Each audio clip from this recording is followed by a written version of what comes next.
There's a few things that I think it's good to know about in life. One of those things is debt. Another thing is the work that you engage in or your income source. And then the third thing is really a multi-layered thing, and that is relationships.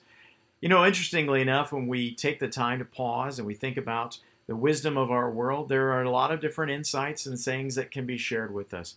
The book of Proverbs, found in the Hebrew portion of the Bible, also known as the Old Testament, is laced with wisdom and insight. And the first portion of it is a letter from a father to a son. And in that letter, the father in the 6th chapter says this. He says, pay attention to the insight and the counsel, for their command is a lamp and their instruction a light. Their corrective discipline is a way of life, a way to life. So, thinking about those kind of ideas, let's back up a little bit to the earlier portion of the chapter where he lays out this idea that, hey, it's not a good idea to put yourself in a position to verify or validate a friend's debt. He says, my child, if you have to put up security for a friend's debt or agree to guarantee debt for a stranger, you've been trapped. So what is he talking about there? What is the father trying to tell the son? It's kind of one of those deals where if you've ever bought something for your friend and they were like, oh man, I got you, I'll pay you back later, and then they never pay you back, and then you find yourself not having the money that you thought you would have. That's how debt works. There's an aspect in which we think, oh, well, I'll pay for somebody else and they'll pay me back, and then they don't pay you back, and you're not able to, do the things that you thought you were going to be able to do. It can be kind of tricky, and debt can make relationships hard. Another thing that can kind of make a hard piece of our relationship is how we work with others and the source of income that we draw.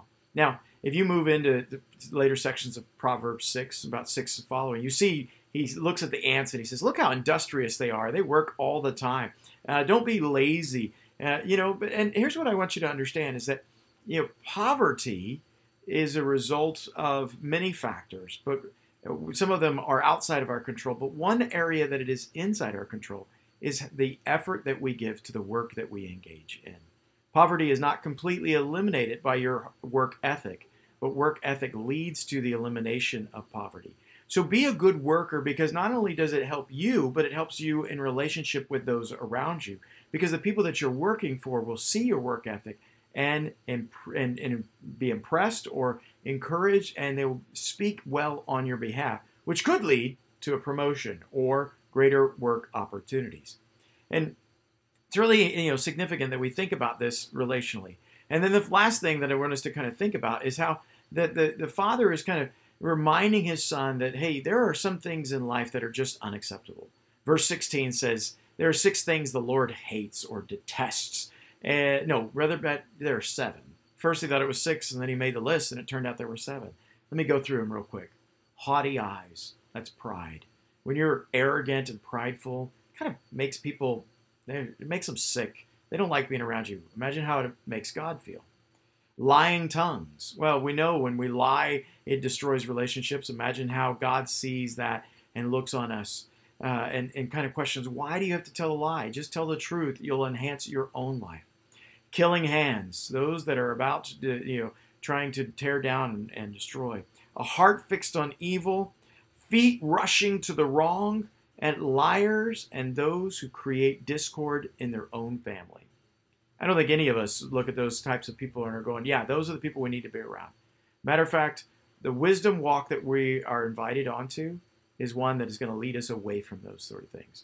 So that way we're in better relationships with others, that we understand our income potential, and we find ourselves not falling into debt because of our generosity. So as you walk, take some time, dive into Proverbs. You may find that it guides you in the way of wisdom, in ways you didn't expect.